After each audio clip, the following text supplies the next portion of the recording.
and the FCT Minister Onwugbonu. The Civil Liberty Organization CLO has now claimed that President Bola Tinubu is politically benefiting from the renewed political tension in the state. The state chairman of the organization, Sonny Dada, made the claim while speaking with correspondent Subi Oruwari on the growing disagreement between Governor Siminalayi Fubara and the FCT Minister Onwugbonu. And in all of this, the person to be held responsible is the president. The president has turned Rivers State political abattoir because at the end of the day, he is the one that will benefit from all of these things. How? He now has a choice, either to use the governor or to use Okey, since all of them are now singing on your mandate we shall stand. As you can see, the governor and his supporters are now fully mobilizing for the president. Okey and his own supporters are also now fully mobilizing to the president. At the end of the day, the president is the one that is benefiting from this crisis. That does say the ongoing political crisis is already affecting governance and the welfare of residents of Rivers State. He pointed to the delay in presenting the 2026 appropriation bill as a clear sign that government activities are being disrupted.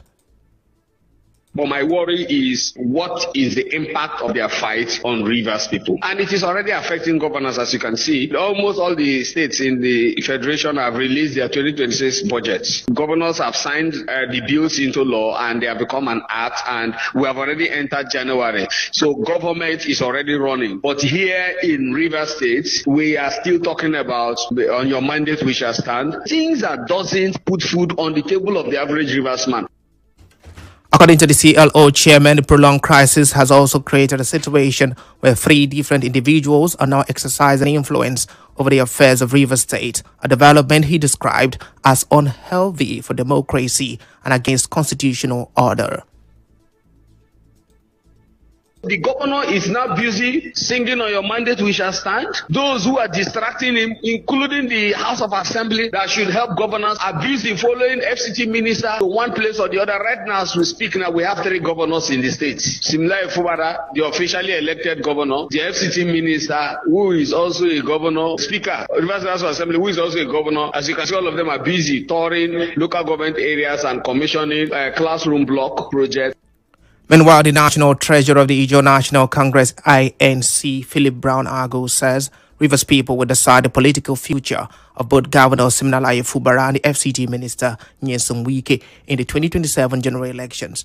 Brown-Ago spoke to our correspondent. The FCT minister should allow Rivers people to decide who their governor will be. We have never, as Rivers people, in power of attorney to go and enter into any agreement with either Siminalayi Fubara, the governor, or any other person whatsoever. Nobody has that right. It's a constitutional provision. The constitution did not bar the governor for running for second term. So no individual can do so except the voting populace. Brown-Ago stated that no political agreement between the 2 leaders can override the will of the people. He added that any agreement being relied upon by the FCT minister to carry out political activities across Rivers State is not recognized by the Constitution of the Federal Republic of Nigeria.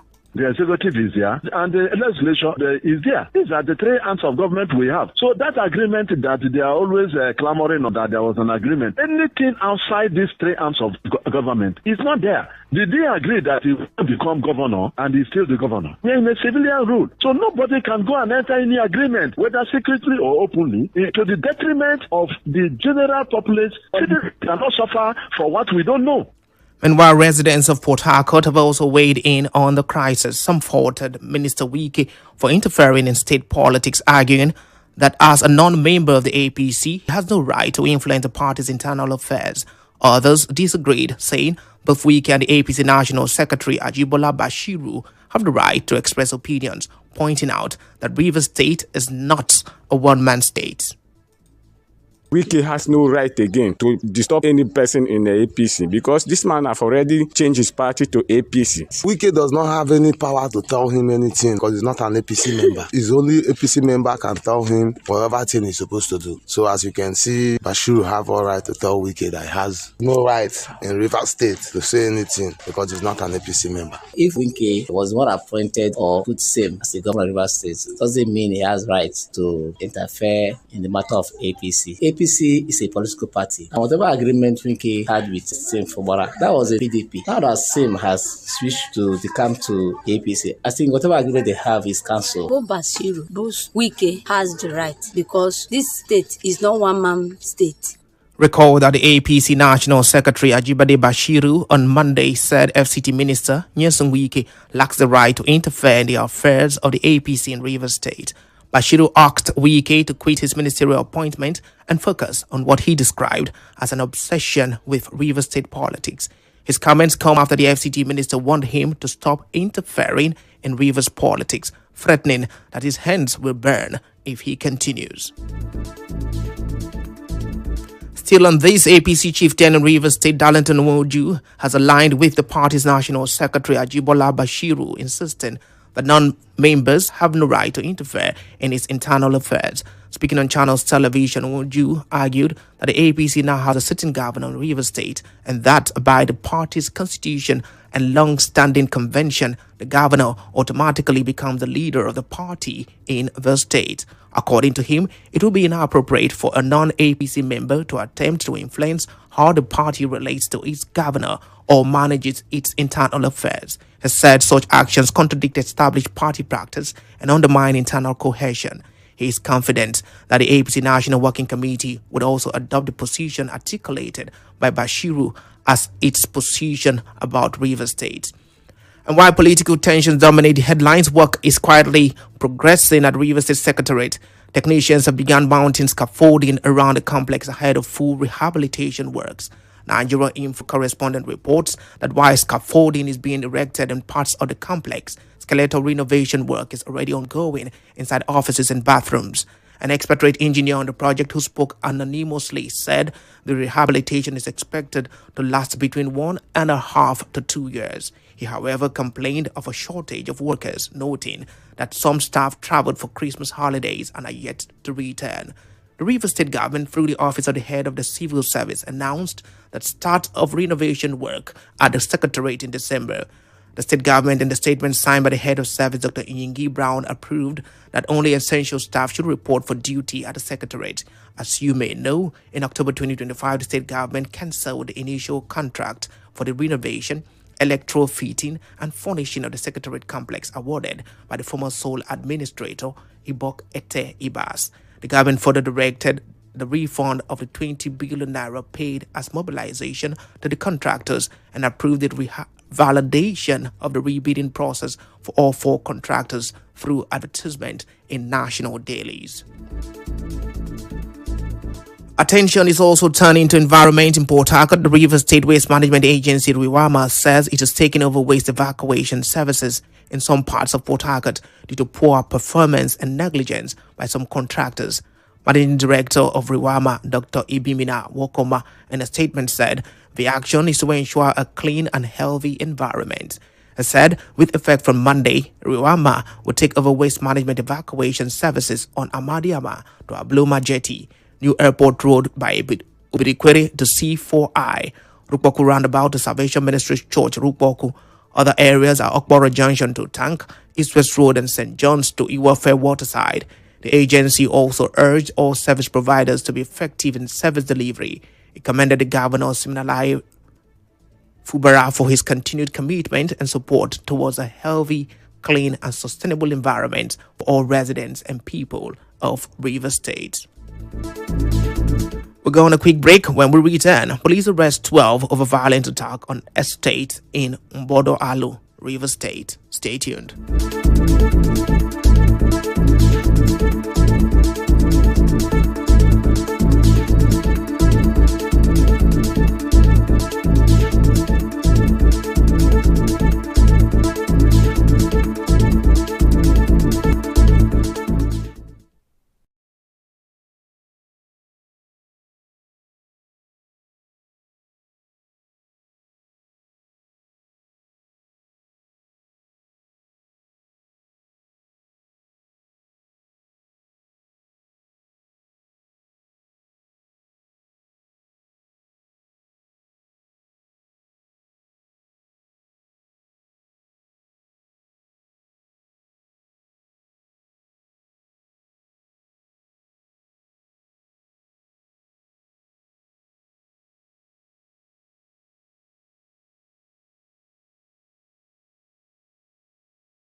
president of the Movement for the Survival of Ogoni People, Mosop Legbosi Piagbara, says Ogoni people have remained firm on the long-standing demands since the beginning of the Ogoni Day celebrations.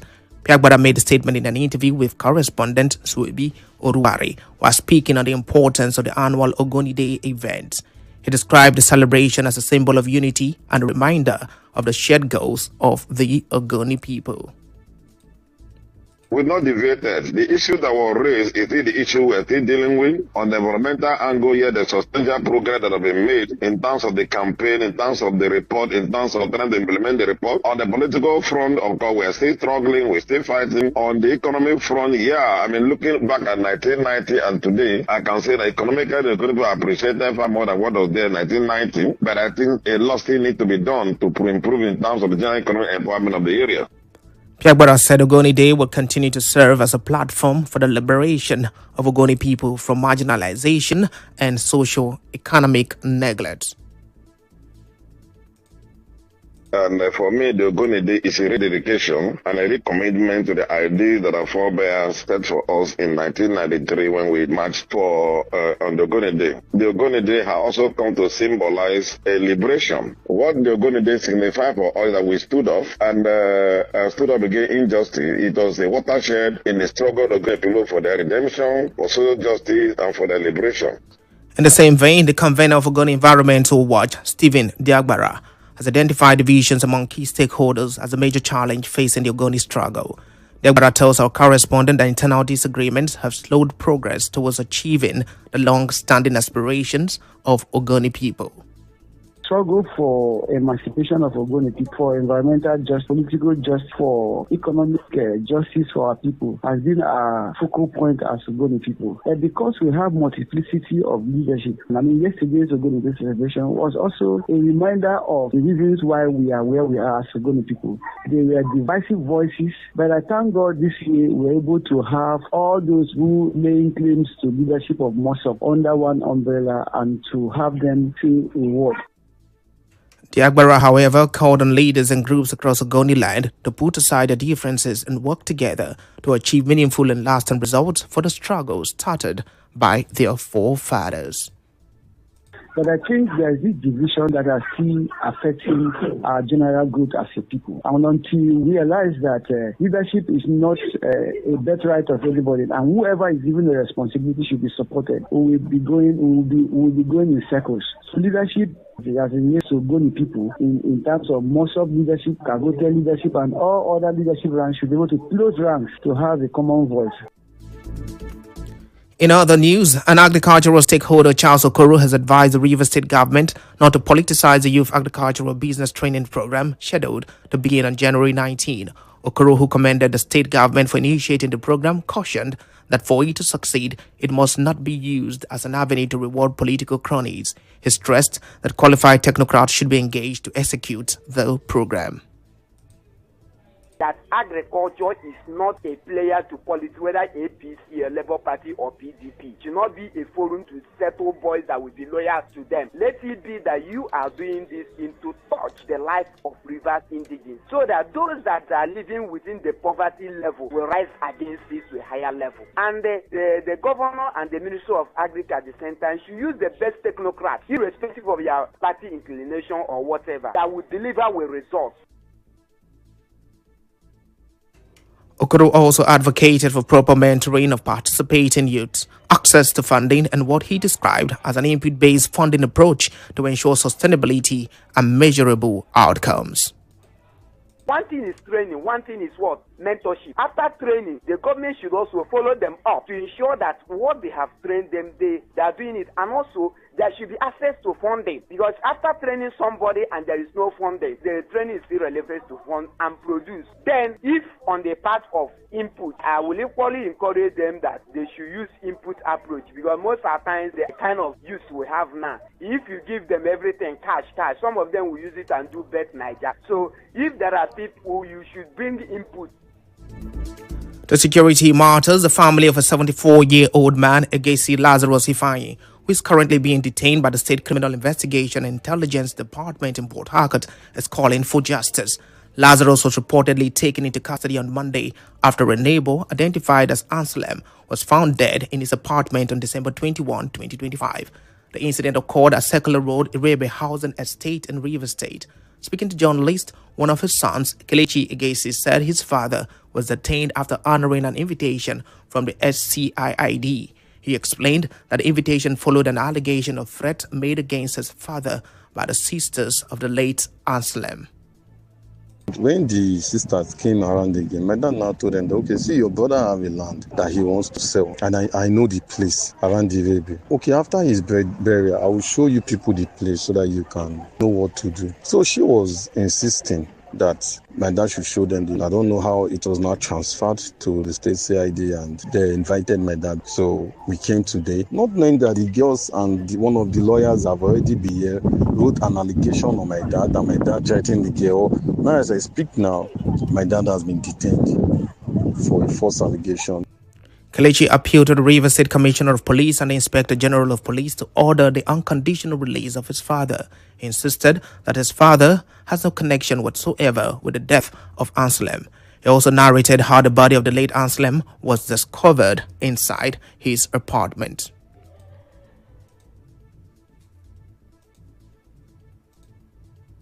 They enter the house, they check the parlor, they now enter the room. There's a corridor that leads to other rooms. When they enter the room, they just saw him lying down flat dead on the floor there, inside the room there. So everybody screamed, shouted, and they all went out. I said, okay, let them go and report to the police, which my dad now involved the estate chairman. So when they went there to Oyibo police station, my dad and the estate chairman wrote statements. After the statement, they now detained my dad and the estate chairman. They finally allowed them to go, which they all left.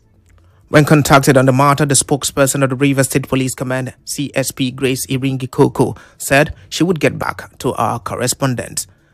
The Rivers State Police Command has arrested 12 suspects over a violent attack on Unity Estate in Onwugbonu Alo along Airport Road, Port Harcourt, which occurred on Monday. Police say suspected members of the OSPAC vigilante group from communities in Obiakwa local government area, alongside higher thugs, armed with guns and other weapons, invaded the estate, attacked residents and fired shots indiscriminately, causing panic and destruction of property.